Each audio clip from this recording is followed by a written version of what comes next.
Hello everyone. I'm filming this so that I can email it to everyone, just so I don't have to have the same conversation over and over again. I hope you're all well. Thank you for the photos, Daisy. He's absolutely gorgeous. My God, 2. What an age. Glorious. I promise, as soon as I'm able to get on a train, I'm coming to visit you. It's been far too long. And Peter and Estelle, thank you for your lovely video message. In fact, that gave me the idea for this, although the setting's not quite as exotic as your gorgeous garden with that lovely bougainvillea. God, that's grown since last time I was there. Just so you know, I'm going to send this to Peter and Nell. Obviously, they're my siblings. And Daisy and Jack, my niece and nephew, although they're more like my surrogate children. And Mum's nephews, Jack and Paul, and Zoe and Emily, because it's their business too. So I went to visit Auntie Linda a few weeks back, before this last lockdown. And I just phoned up the home just to check out how she was doing. And they said that they were open and that I could come and visit as long as we sat on the terrace. And they've been admitting visitors for 10 days. Anyone know? Nobody said. And so I popped along. Gosh, she was so happy to see someone. I think I was her first visitor for 4 months. And it's been pretty tough for her. I mean, you know, she had the virus. And she got over it, the tough old bird. So they let me in. And we sat apart and I took my mask off, which meant she could hear me. And it was great. So I ended up staying a couple of hours. And she sent everyone a love.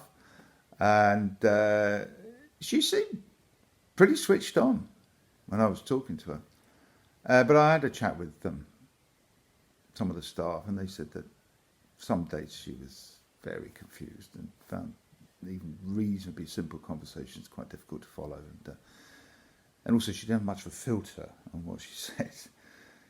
And so she let something slip that got me thinking, and we were just chatting about what I've been up to, working and stuff. But then we talked about her and her life and all her travelling and lecturing. And that got us onto schools and why she'd gone on to a different school than Mum, her scholarship. And then why I went in for the scholarship exam and Peter and Nell didn't. And why I went to university, why I had the piano lessons, everything. And she said she put her oar in with Mum, that she'd insisted. Well, she bought the piano. I remember that. She said she didn't like it, but it was my right to have a say. And when I asked about this, she sort of clammed up a bit and didn't want to talk anymore. And I said, look, Linda, your sisters are all dead, and if you say something, you're not going to upset anyone, But she just got agitated, and I didn't want to push her, I didn't want to upset her. We'd had such a lovely afternoon. But it stuck in my mind. And I don't know what it was that was bothering me. But I ended up sending off for a copy of my birth certificate, which arrived this morning. So I've seen it now. I can't believe I've never actually seen it before. But then, of course, Mum looked after all that kind of stuff, didn't she? She loved to control every aspect of our existence. And I've only ever needed my passport before. But anyway, so it turns out that my mum is Auntie Linda. And Mum adopted me at birth. Well, Linda was only 15, so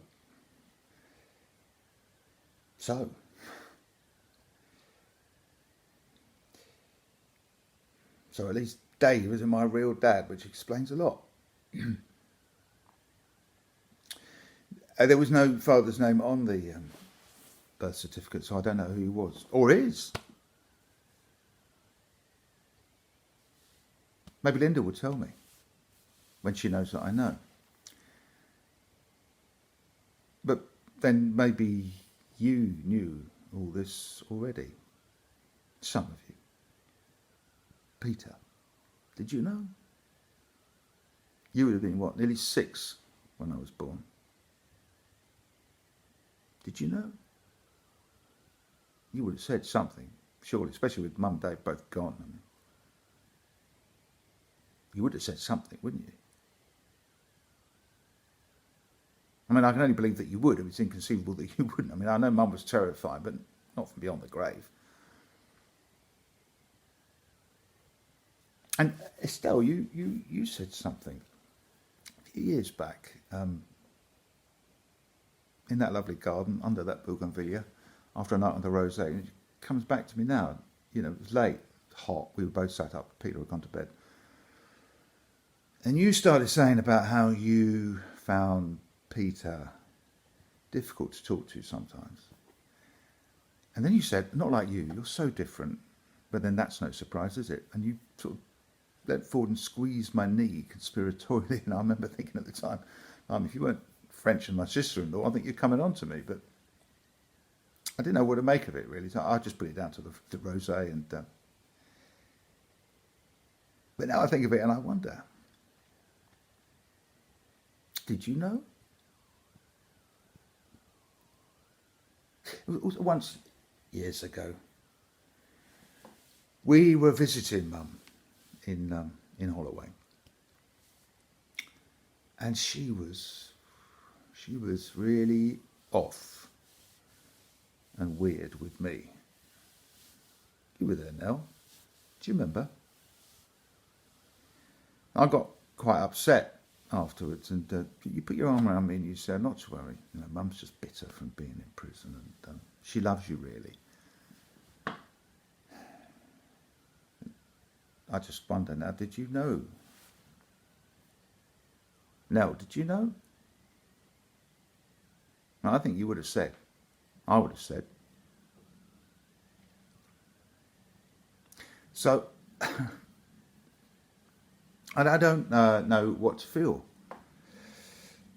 about it. I mean, I want to go back and see Linda, visit her, and then talk to her. She will talk. If not, just visit her as soon as they let me.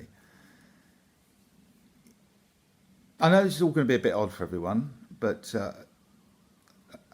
and I didn't really know how to tell you all, but I think this way is probably best. Dave was a cruel man, and Mum made all of us suffer. So I didn't want to be difficult for anyone. I didn't want to drag anything up for anyone. But since I've just found out, I just thought I've got to let everyone know. Unless, of course, you already did know. Did you? If anyone did know, now is the time to say, just pick up the phone after you've seen this, just for a chat, please. I never had children because I thought I didn't want to pass on Dave's psychotic genes to it. Well, that's the story I told myself anyway.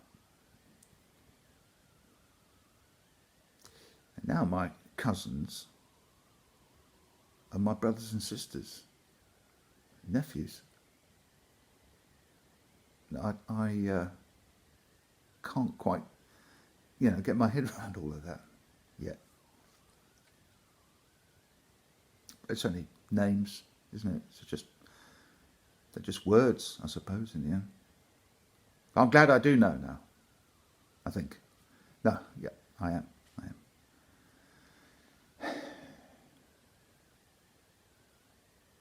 I wish we'd all been able to sit around a big table at Christmas, and I'd be able to tell from your faces maybe which of you knew and didn't say. But then we've never been much of a family for honest conversations, have we? Not really. I don't think Mum put pay to that. Dave never let anyone get a word in edgeways. It's funny. All these years I thought it would be disloyal to talk about them, because they were, in the end, my blood. But now I can say what I like. He was a brute, a pig, to all of us. I know that's not all he was, but he certainly left his mark. He's been dead 12 years.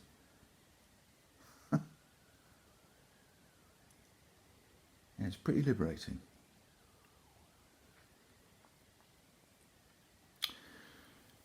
When we are all able to get back together, it'll be good. I miss you all. Sending you love.